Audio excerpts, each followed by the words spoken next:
blessings. Thank you for tuning in to the Inspirational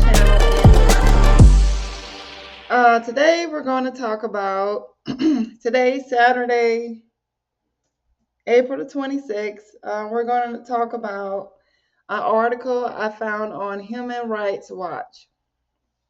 And this article talks about race relations in America. Okay, and we'll go ahead and dive into the article.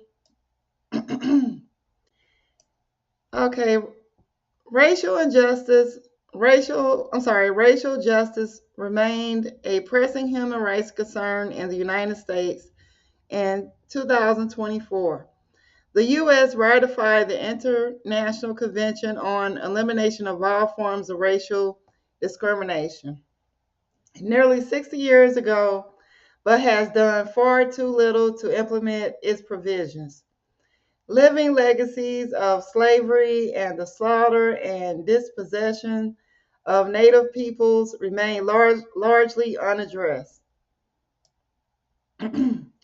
Critical human rights issues in 2024 included abusive border policies and denials of the rights of migrants and asylum seekers, expansion of sometimes deadly constraints on reproductive rights, new threats to LGBT rights, and restrictions on voting rights, abuses, often targeting or failing heaviest on communities of color.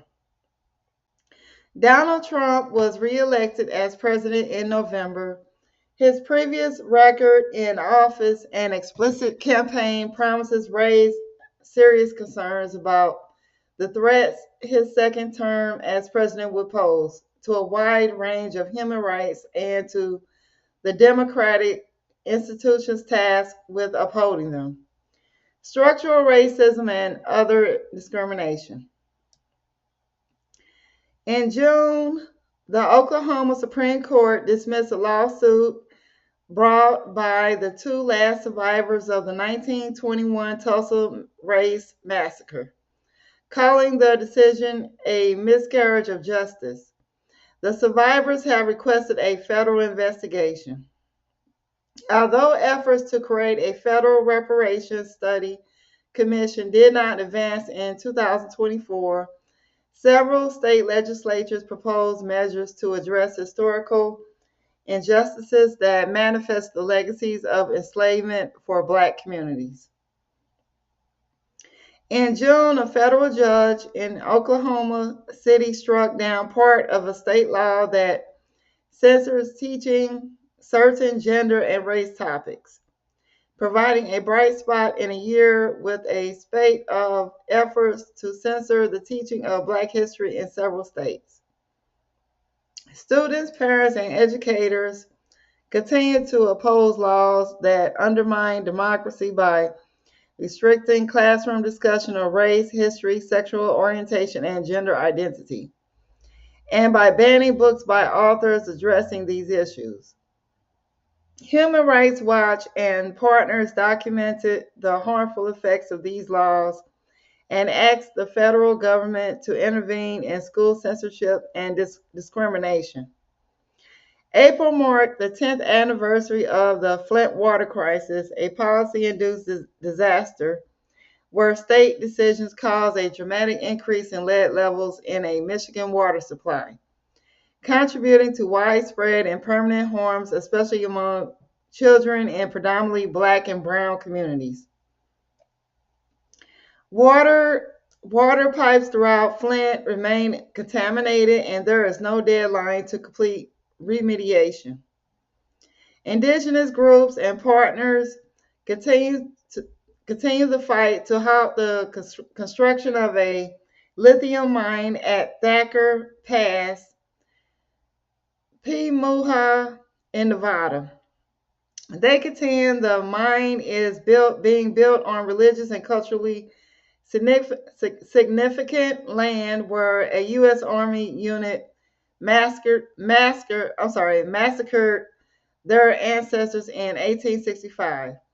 and will harm the area flora, wildlife, and water supply. The region of Louisiana, widely known as Cancer Alley, once dominated by plantations worked by enslaved people, hosts approximately 200 fossil fuel and petrochemical plants, reportedly the largest concentration in the Western Hemisphere.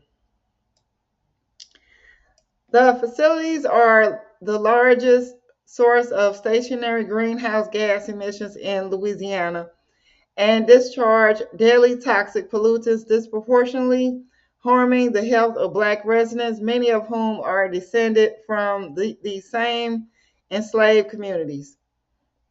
People living in parts of Cancer Alley have the highest risk of cancer from industrial air pollution in the U.S., more than 7 times the national average.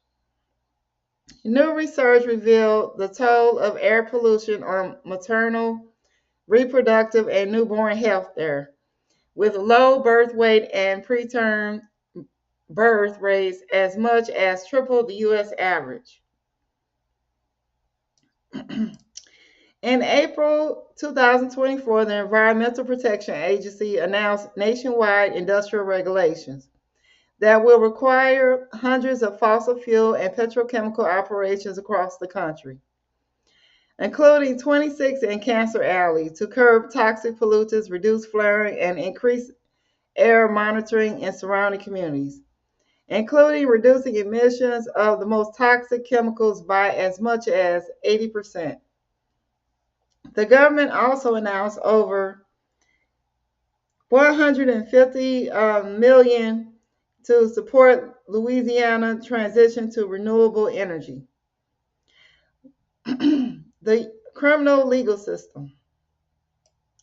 The U.S. has one of the highest incarceration rates in the world, with roughly 2 million people held in jails, prisons, and immigration detention facilities on any given day, and millions more on parole and probation. Many children continue to be prosecuted as adults in all 50 states, and the U.S. remains the only country in the world to sentence child offenders to die in prison.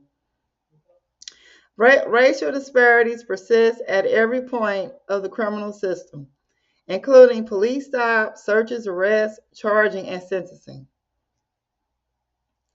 The U.S. carried out the death penalty in 8 states, reaching the grim figure of 1,607 executions since 1976. Alabama conducted 2 executions using nitrogen gas and untested and inhumane method. Violent crime rates dropped in 2023 and continue to drop in 2024, yet misinformation and misleading narratives continue feeding calls for the rollback of reforms and new restrictions on pretrial release. The latter included a law in the state of Georgia prohibiting nonprofit organizations and charities from posting more than 3 cash bonds yearly. Such bonds allow accused persons to be freed from custody unless and until actually convicted of a crime. In its Grants Pass versus Johnson decision, the Supreme Court empowered localities to ticket, arrest, and even imprison unhoused people for inhabiting public spaces, including in Los Angeles, where unhoused people make up about 1% of the population, but 38% of all arrests and citations by police. And that's a shame that homeless people are viewed as criminals. And as of November, police had killed 1,225 people nationwide, exceeding the documented number from 2023. Immigrants and asylum seekers. August marked the 30th year of use of prevention through deterrence tactics that funnel immigrants away from established crossings at the U.S.-Mexico border to more remote areas, increasing deaths and disappearances. And okay, Let me go back. Sorry about that. Go back to that article.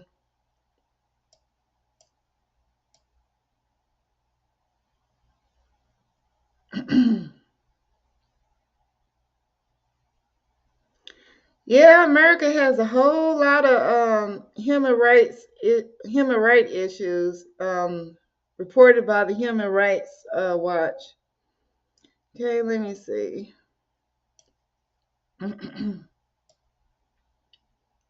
Go back up. Sorry about that. Mouse don't want to act right. Okay, let me go ahead and scroll down.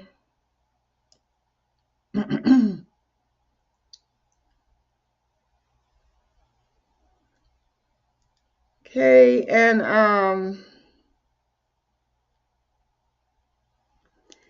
yes, a lot of things going on in America, and also things going on around the world. But today we're talking about America.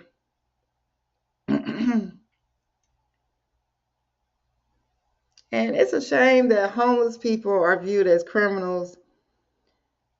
Okay, and the article gave an example, like in California, most of the people that were arrested in Los Angeles were unhoused people, which are homeless people, make up about 1% of the population, but 38% of all arrests and citations by police as of November. And then police had killed 1,225 people nationwide, exceeding the documented number of 2023. And then the immigrants that are coming across the border, even though it's illegal that they're coming across the border, their life has value too. And a lot of them have had increasing deaths and disappearances, and that's sad, you know. And I heard a lot of illegal immigrant children had came up missing. And then, okay, I'm gonna go ahead and pick up on the article. In June, President Joe Biden suspended the rights to make an asylum claim for immigrants who entered at the southwest border without authorization. It could only be reinstated when certain conditions are met. But in September, he increased the conditions to be met before the suspension could be lifted. The Department of Homeland Security also issued a regulation establishing the asylum seekers who cross the border without authorization will generally be ineligible for asylum. And it says, absent exceptionally compelling circumstances.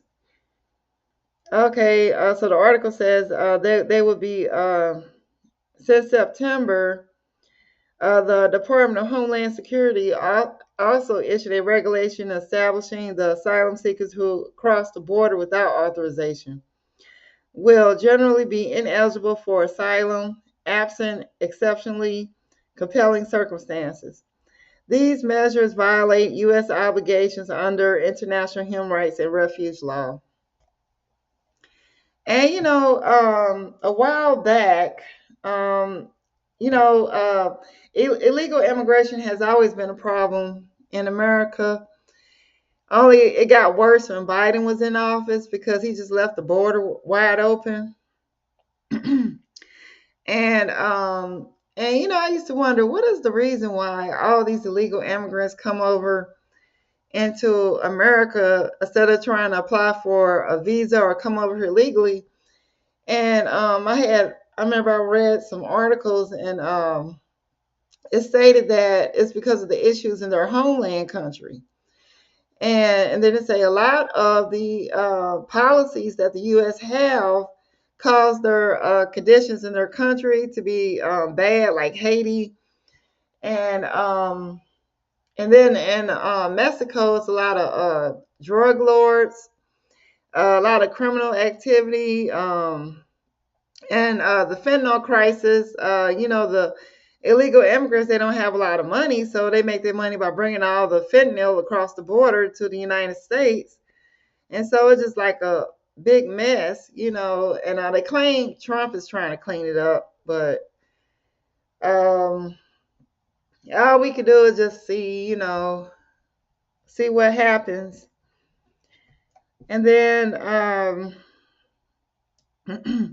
and the racism in America is really a human rights thing because racism affects all groups of people, black, brown, um, immigrant, all cultures in America. Racism, a racist institution involves affects them negatively, and but it's worse with black people, descendants of slaves, because the whole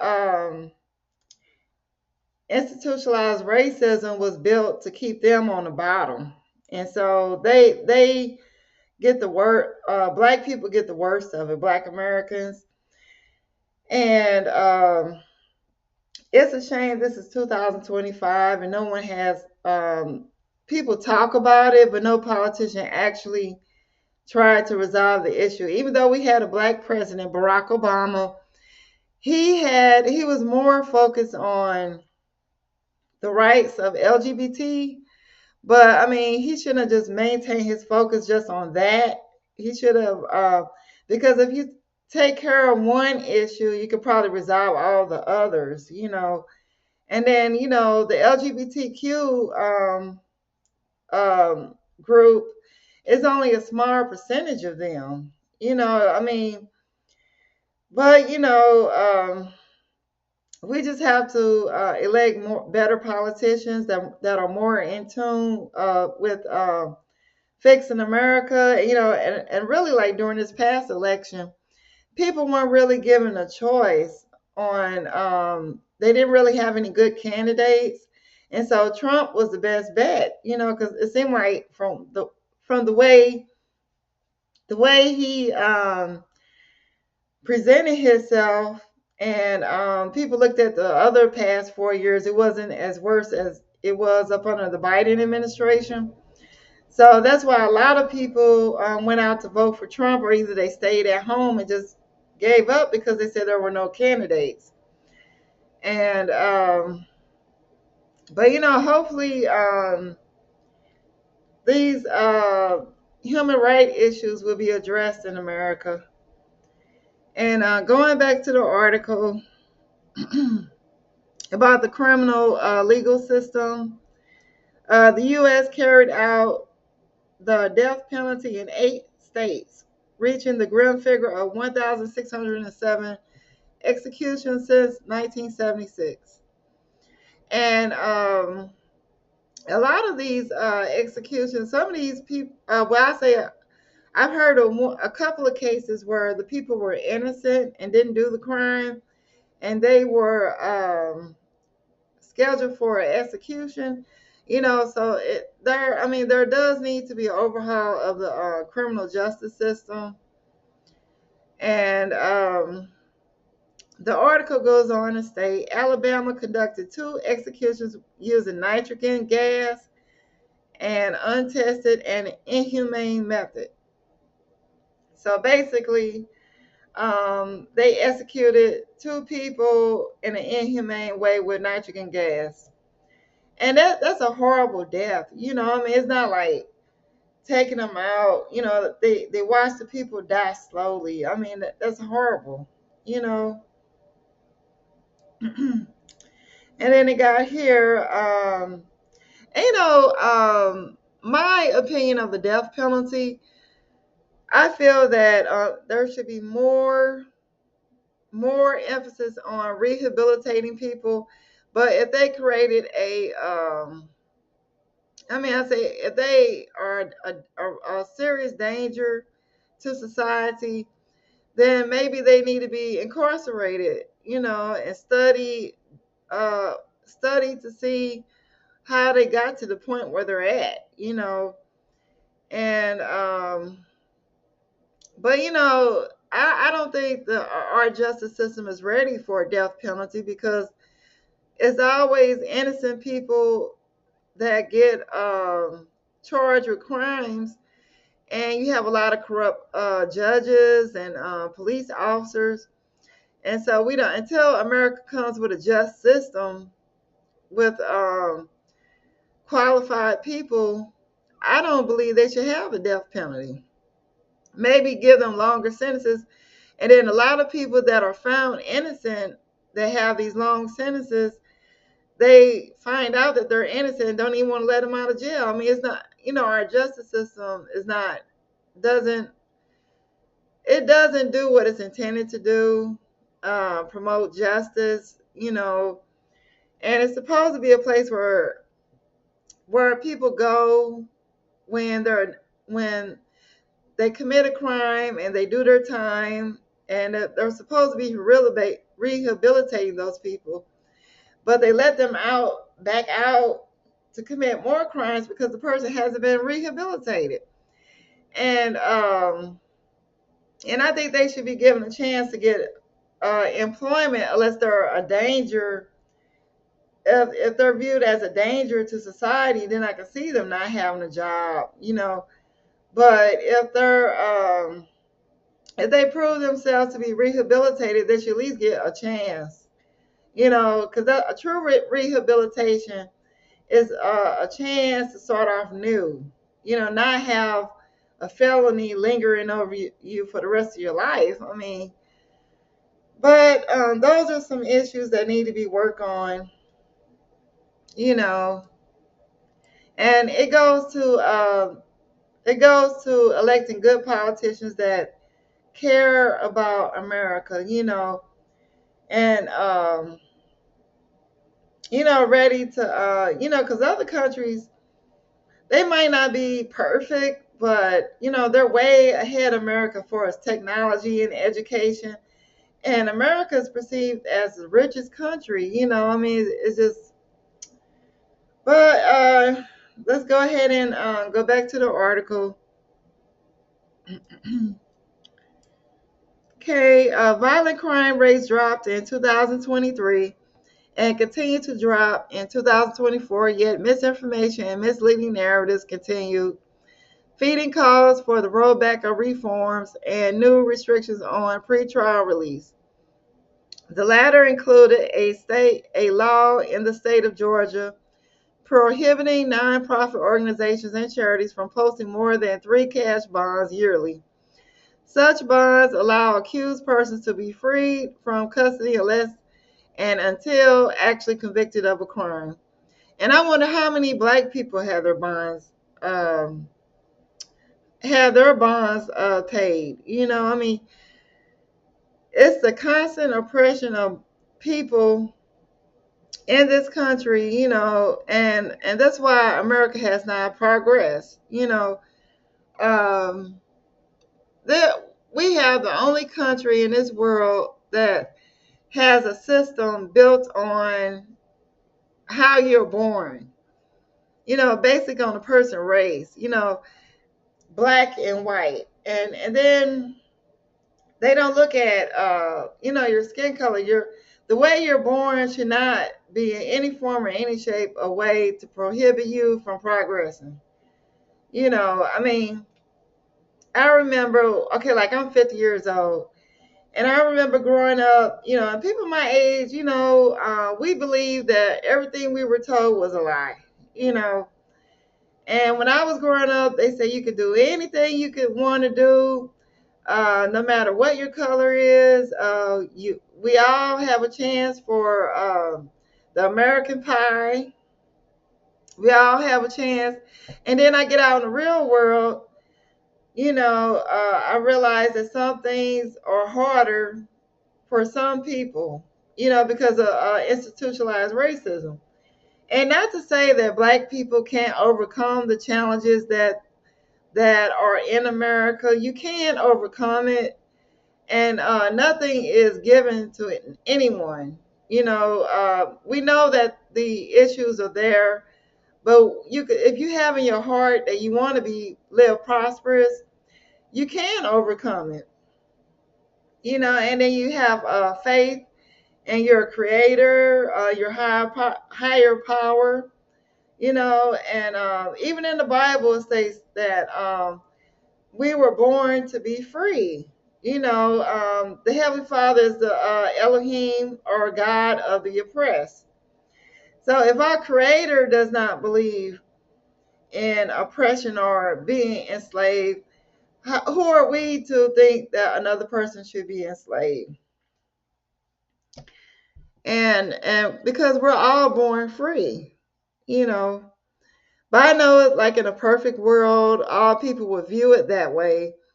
But it is the absolute truth. We all are born free, and everyone deserves a chance at prosperity, and everyone deserves a chance to live a happy life. You know, but the problem is we have institutionalized racism. You know, we elect these people in office, and their belief is, you might as well say, their belief is not what is stated in the Constitution.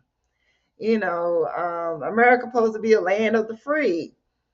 You know, yeah, we're free, but you still have laws, or you have people that blocks the progress of certain people, and it shouldn't really be like that. You do have a chance in America to prosper yourself, but the problem today is everyone should get the same treatment. You know, not one group being privileged over another. Everyone should handle the same obstacles. Like the word today, everyone should be judged on their merit, not on the basis of how they were born, the color of their skin, or what their religious beliefs are. Today is people get discriminated today on all levels. You get discriminated because you're a woman. You get discriminated because you're a heterosexual man. You get discriminated because your ethnic background. You get discriminated because the way you look, or your skin color, how you were born. So many forms of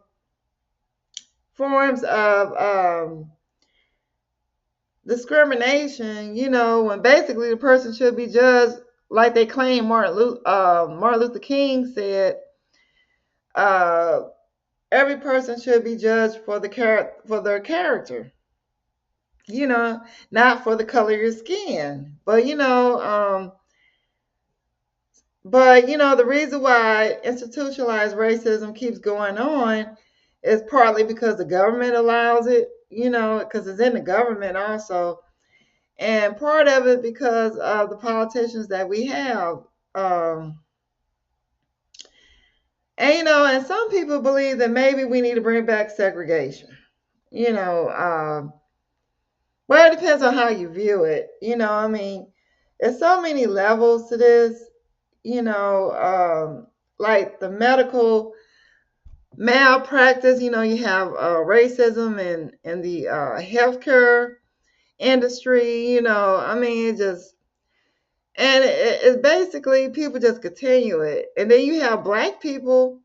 Now, you got all forms of discrimination. You have black people that discriminate against other black people. It's basically just a whole lot of ignorance. And people just need to, by us living in America, why can't we just all call ourselves American? Other countries, like you go to Britain, they call themselves the Brits. Why can America just call everyone in America be viewed as American? Why have all these little rules and who you are, or it depends on who you are, what you get, or it depends on the color of your skin. If you're a child, what kind of education you're going to get? It's just ridiculous. And it's basically with this institutionalized racism, it's destroying America.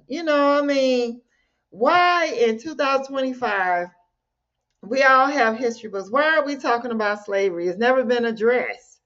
That's why the conversation still continues. Because the problem has never really been addressed. Well, it has been addressed. My ancestors fought for their freedom. Yeah, it has been addressed, but I'm talking about the repair. When you when you repair a people, like give them a form of reparations or something like